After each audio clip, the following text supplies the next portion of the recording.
Cunliffe. Mr Speaker, it's been an interesting time in New Zealand politics. We're 18 months through this term of the government's office, and New Zealanders are entitled to know what they're about. Mr Speaker, as Labour MPs have been out around the community lately, as they've been knocking on doorsteps, as they've been visiting businesses, the message that we have been getting from one end of the country to the other has been exactly the same.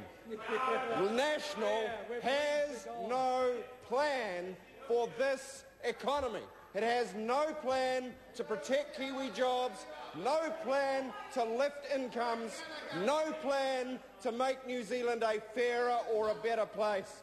No plan. 18 months in and no plan. And that was after 9 long years in opposition, waiting for the chance. And it was after Mr Key's 2008 speech. You know what he said, Mr Speaker, in that 2008 speech? He promised a fresh start for New Zealanders. A fresh start for New Zealanders. He was going to be unrelenting in his quest to lift our economic growth rates and wage rises. How wonderful. And New Zealanders, to be fair, thought, well, we'll give him a chance. Labor's had 3 turns. We'll give that friendly Mr Key a chance to prove what he's made of. And they gave him a chance. They gave this government a chance, and from one end of New Zealand to the other, they're asking the same question. Why? Why did we give them a chance? Because we have nothing to show for it. New Zealand communities are suffering. They suffered through the recession. They are yet to feel a recovery, and they are asking, what is this government's idea to lift wages and protect jobs? Mr Speaker, here is the pattern. Kick the tyres on a daft idea that suits your mates but is not good for ordinary New Zealanders. When Kiwis wake up to it, backpedal. Not just the cycleway that they backpedaled on, mining national parks they backpedaled on. Now attacking workers' rights, you wait, sir, they will backpedal on because working New Zealanders will rise up and say, no, we are not having that. The rolling maul of daft ideas has gone from bad to worse. They have rolled over themselves. Here's the list. The Jobs Summit.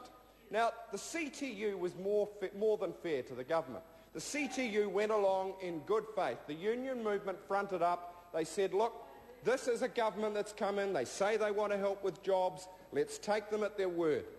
Not only was all they got a cycleway to nowhere that the Minister of Finance himself said he would never fund this year, the next year or the year after, but was forced to. That has created only 70 jobs in the year since. But this week, sir, the head of the Council of Trade Unions wrote to the Prime Minister and said, dialogue is off. You, Prime Minister, have broken your word to protect jobs. You are attacking jobs, you are attacking wage rates, you are attacking working conditions. Your plan to fire at will for 90 days and force low-income workers to sell off their holidays is a giant step change back. And the CTU that had been more than fair to this government said, we've had enough. But, Mr Chairman, if you are going to be fair to this government, then it is fair to take the Minister of Finance at his word and the Prime Minister at their word. They say the New Zealand economy needs to be rebalanced. They say that there has been no growth in the tradable sector for a few years, and they say we are too much in debt to foreign interests. OK, let's take them at their word and let's ask the fair question that New Zealanders are asking. Well, what would a real plan look like? What would a coherent plan look like that addressed those problems? Well, if you're not exporting enough, export more. What do exporters say their problems are? Number one, the exchange rate. How do you solve that? Monetary policy reform. Who's had the real ideas? Labour. Where is the government? With its head in the sand, pretending that they have, quote, the best monetary policy in the whole world, but the rest of the world's moved away from the archaic framework that government is still defending. They are the last of the new right, the last conservatives standing. The rest of the world learned from the global financial crisis, but Bill English, Mr Chairman, I call did the not. David Cunliffe. Second thing, Mr Chairman, if you believe your tradable sector is suffering, lift exports, what do? Well, presumably you open markets, that's bipartisan, and then you help New Zealand businesses actually get into them.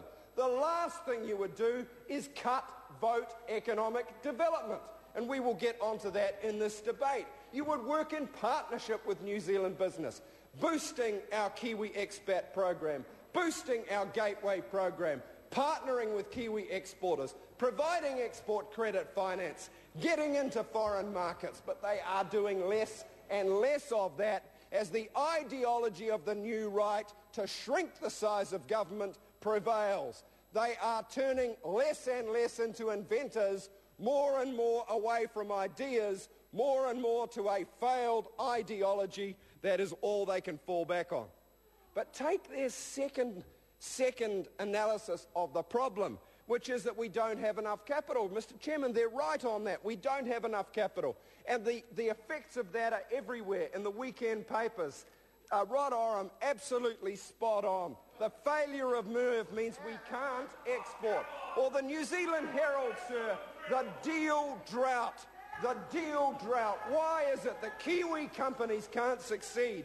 Because they can't get capital. Banks aren't lending to farmers. Look, when Federated Farmers beats a path to Labour's door, you know you've got a problem. Federated Farmers has come to us to complain about the government, for goodness sake, that they can't get capital from the banking system.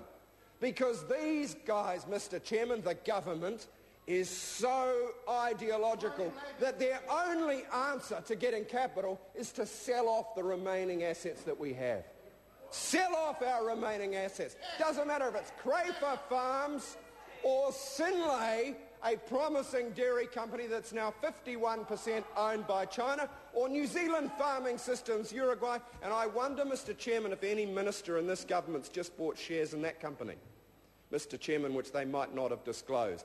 I wonder if any minister's capitalising on the difficulties facing New Zealand Farming Systems Uruguay and has just geared up their own pocketbook at the expense of an emerging New Zealand exporter, because I hear they have, Mr Chairman. Mr Chairman, why are we selling New Zealand Farming Systems Uruguay to a foreign multinational because we can't fund it ourselves? How are we going to provide Kiwi jobs and a first world income when there is no plan to provide the capital, the skills, the technology that New Zealand businesses need to thrive? Mr Chairman, it is not that complicated. It is not that complicated to get a real plan for jobs that attacks systematically the constraints in our economy. Capital, skills, technology means jobs, growth and exports. And that is what this government is not providing leadership on. What have we got? A cycleway to nowhere, digging up mining on conservation land and attacking the rights of workers. Mr Chairman, that is no substitute for a real plan for jobs and growth. The Honourable David Parker.